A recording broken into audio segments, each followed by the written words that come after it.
capítulo 1, versículo 16.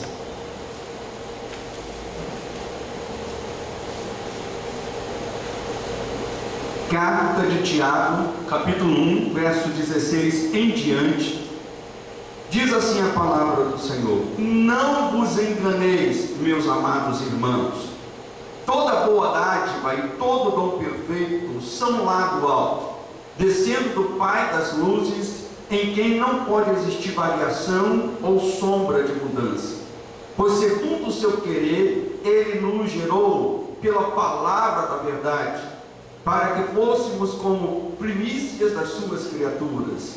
Sabei estas coisas, meus amados irmãos: todo homem, pois, seja pronto para ouvir, tardio para falar, tardio para se irar, porque a ira do homem não produz a justiça de Deus.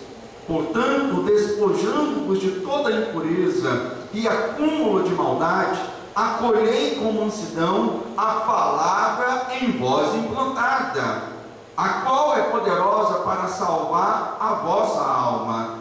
Tornai-vos, pois, praticantes da palavra, e não somente ouvintes, enganando-vos a vós mesmos. Porque se alguém é ouvinte da palavra e não praticante, se assemelha ao homem que contempla num espelho o seu rosto natural. Pois assim mesmo se contempla e se retira, e para logo se esquece de como era a sua aparência.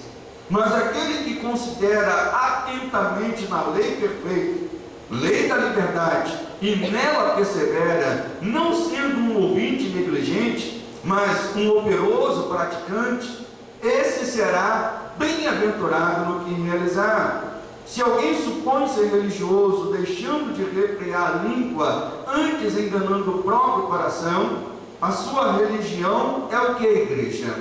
É vana. A religião pura e sem mácula para com o nosso Deus e Pai é esta: visitar os órfãos, as viúvas, nas suas tribulações, e assim mesmo se guardar incontaminado do mundo.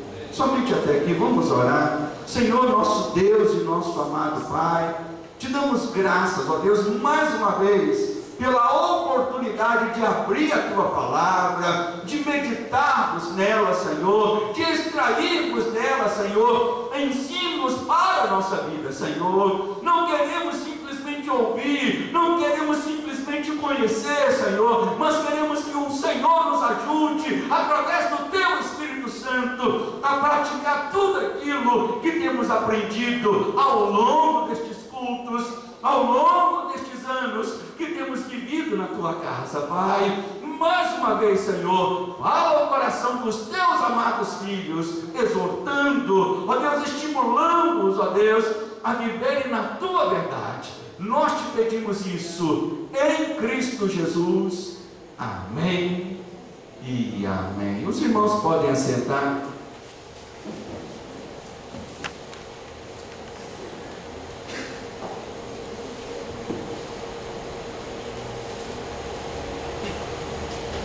Quando nós usamos óculos, né, de vez em quando temos que dar uma limpadinha, né? Eu acho que eu estava vendo os irmãos lá atrás um pouco embaçado, então fui dar uma limpadinha aqui no meu para-brisa, né? O apóstolo Tiago, meus irmãos, ele foi um fiel combatente do abismo que teima em crescer no meio evangélico. Um abismo entre a fé teórica e a fé prática. Tiago foi um fiel combatente, dizendo, né, que a fé sem obras é morte, dizendo, né, que aquele que ouve e não pratica é negligente, né, não é um homem bem-aventurado. E em nossa época, meus irmãos, nós vemos que esse abismo entre a fé teórica, a fé do conhecimento, tem tomado proporções assombrosas, gigantescas, de pessoas que falam, mas não cumprem, de pessoas que às vezes até pregam e não vivem, de pessoas que às vezes estão há longos anos vivendo dentro de uma igreja e já ouviram um pastor pregar sobre todos os os assuntos possíveis. Mas em muitas vezes, quando tem que tomar uma decisão, toma uma decisão segundo o seu próprio coração, segundo a sua própria mente, e muitas vezes se enganando. Nós temos denunciado como pastores, não estou falando da igreja apenas local, mas falando de um mal comum. Como pastores nós temos denunciado o adultério, mas nunca se praticou tanto adultério e tanta fornicação no meio das igrejas. Casos de adultério que crescem, casos de fornicações que se tornam, que querem se tornar comum, como se fosse uma coisa aceitável.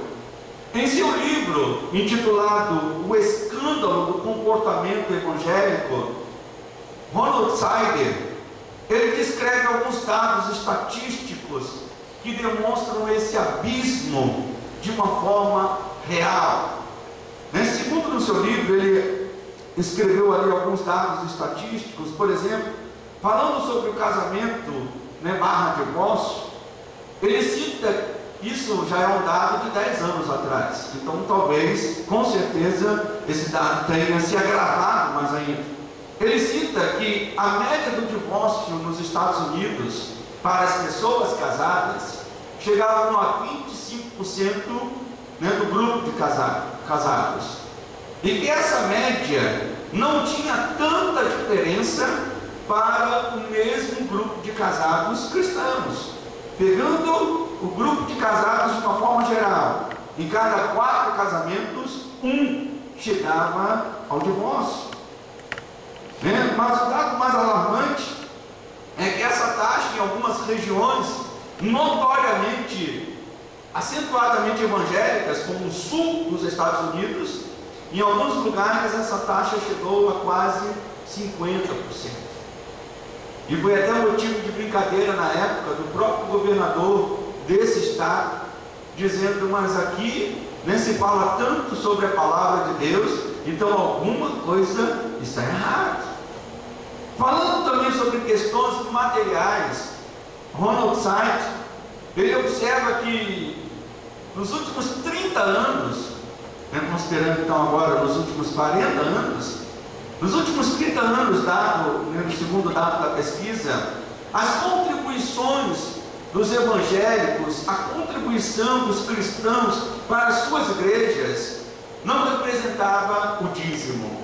Pelo contrário, essa percentagem só fazia diminuir.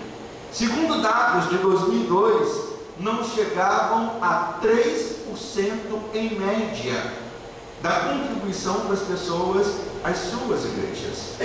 Esse dado nos Estados Unidos.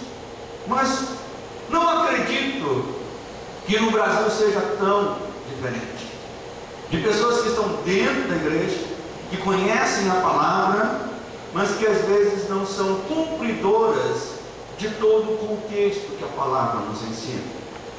E é por isso, meus irmãos, que as palavras de Tiago se tornam tão reais hoje. Eu li uma entrevista alguns dias atrás, alguns meses atrás, na revista Cristianismo Hoje, falando sobre essa questão de divórcio, que um pastor do Rio de Janeiro, um pastor que está em atividade no Rio de Janeiro, ele estava no 4º casamento dele.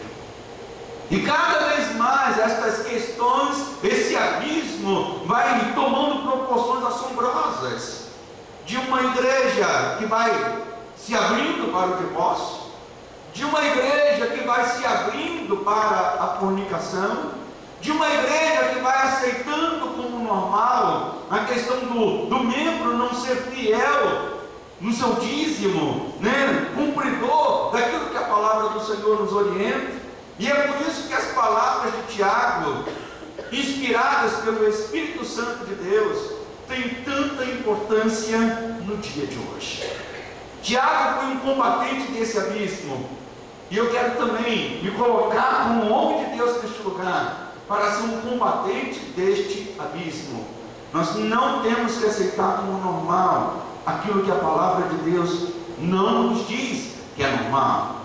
Não temos que aceitar como algo que é da nossa época, aquilo que a palavra de Deus diz que é algo contra a Deus. Se a Bíblia diz que o adultério é algo contra Deus, sempre será algo contra Deus. Se a Bíblia diz que o divórcio, é algo que desagrada o coração de Deus, sempre vai ser algo que desagrada o coração de Deus. Nós não podemos nos abrir e deixar que essas coisas se tornem normais no nosso dia.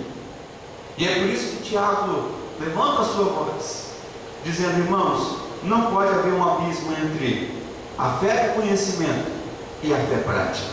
Nós temos que aproximar cada vez mais, essa fé do conhecimento a essa fé da praticidade. E Tiago começa aqui nesta parte da carta dizendo: meus irmãos, versículo 16, não vos enganeis, meus amados irmãos, toda boa dádiva, todo dom perfeito são lá do alto, descendo do Pai das luzes, em quem não pode existir variação ou sombra de mudança. Repita comigo: o meu Deus, mais alto, o meu Deus, Ele não varia. Mais uma vez, o meu Deus, Ele não muda. Ele é o mesmo sempre, Ele não varia, Ele não varia, Ele é o mesmo Deus, ontem, hoje e, como diz a palavra, para todo sempre. E uma das coisas que Tiago e também nós, pastores, precisamos sempre combater no meio da igreja é a visão errada que as pessoas criam a respeito de Deus. A pior coisa que tem é quando uma pessoa começa a sua conversa dizendo: eu acho. Não, pastor, mas eu acho. Pastor, mas eu penso. Pastor, eu acho. Nós temos que pautar a nossa vida naquilo que a Bíblia nos diz. Eu me recordo que no início da minha conversão, lá na igreja da Itatiaia, eu posso falar na igreja da Itatiaia sem problema nenhum, porque isso também aqui já aconteceu aqui na igreja do Lote 15, caso de adultério. Não é uma coisa que acontece em igrejas. Essa igreja, porque aconteceu isso? Isso é um sinal de que a igreja é fraca. Não é isso. Me lembro que no início da minha conversão, lá na igreja onde eu me converti, estava lá seguindo, e me lembro que na ocasião aconteceu um caso de adultério, que envolvia duas pessoas de trabalho da igreja, duas pessoas que eram reconhecidas na igreja, que trabalhavam, estavam ali ajudando, seja no louvor, seja na juventude. E essas pessoas causaram tamanha tristeza no meio da igreja. Por que a gente fica triste com isso? A gente fica triste se o caso do adultério é com um vizinho nosso, quanto mais com pessoas que nós amamos, estão ali dentro do nosso convívio. E essas pessoas se envolveram em adultério, continuaram ali por um período, adulterando. Mas o mais espantoso foi ouvir da boca de uma dessas pessoas que aquele caso era a vontade de Deus, que eles fizeram aquilo porque sentiram um impulso de Deus para fazerem aquilo. E é exatamente isso que Tiago, como um combatente desta distorção de fé e prática, ele coloca dizendo: meu irmão, não vos enganeis. O Deus que nós servimos, Ele não sofre variação. Se Deus condenou e condena algo na sua palavra, isso sempre vai ser condenável. Não há uma mudança, como que dizendo: agora nós podemos aceitar. Tiago declara para não nos enganarmos, criando uma visão distorcida de Deus, e em muitos casos uma visão que favoreça os nossos pecados. Às vezes as pessoas criam uma visão errada de Deus, estão errados, ao invés de reconhecer que estão errados, tentam, através até mesmo de alguns versículos bíblicos, favorecerem o seu erro. Por exemplo, nessa matéria que eu li, falando sobre divórcio, um dos pastores, não esse, mas é um outro pastor,